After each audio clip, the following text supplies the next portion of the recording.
₹130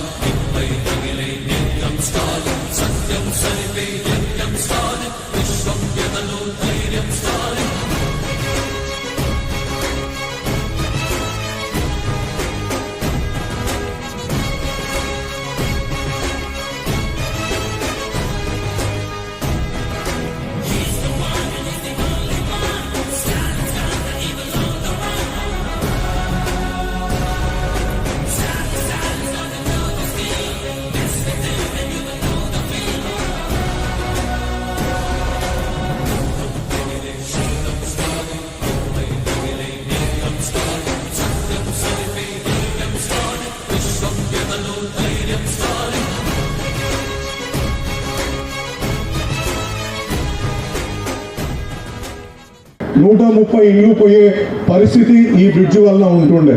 దాన్ని కేవలం 8 ఇళ్లకు తీసుకురావడానికి ఆర్ఎండ్బి రైల్వే అధికారులు దీనికి పాటుపడ్డారు. సఫిల్ కూడా ఇదొక చరిత్ర అని చెప్పుకోవచ్చు. ఇవాళ ఇది 12 కోట్లతోటి రైల్వే వాళ్ళు ఇస్తున్నారంటే మనం ఎంతో ప్రెషర్ పెడుతున్నామో మీరు దయచేసి అర్థం చేసుకోవాలి. ఎవరు అవసరం వాళ్ళది. రైల్వేకి అవసరం ఉన్న దగ్గర రైల్వే ఖర్చు పెడుతుంది, స్టేట్ గవర్నమెంట్ అవసరం ఉన్న దగ్గర స్టేట్ గవర్నమెంట్ ఖర్చు పెడుతుంది. మనం తెలంగాణ నుంచి మనం ట్యాక్సులు కడతలేమా?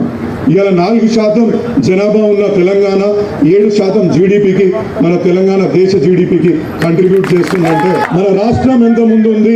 మనం ట్యాక్స్ల రూపంలో మనము అదేవిధంగా జిఎస్టీ రూపంలో డైరెక్ట్ ట్యాక్సెస్ రూపంలో ఎన్నెన్ని పైసలు కడుతున్నామో మీరందరూ కూడా ఒకసారి గమనించాలి. ఇవాళ మల్కాజ్గిరికి అంటే గోల్డెన్ పీరియడ్ అంటారు కదా, బంగారు రోజులు వచ్చినాయని ఇలా మన కమిషనరేట్ పేరు మల్కాజ్గిరి పెట్టుకుంటున్నాం.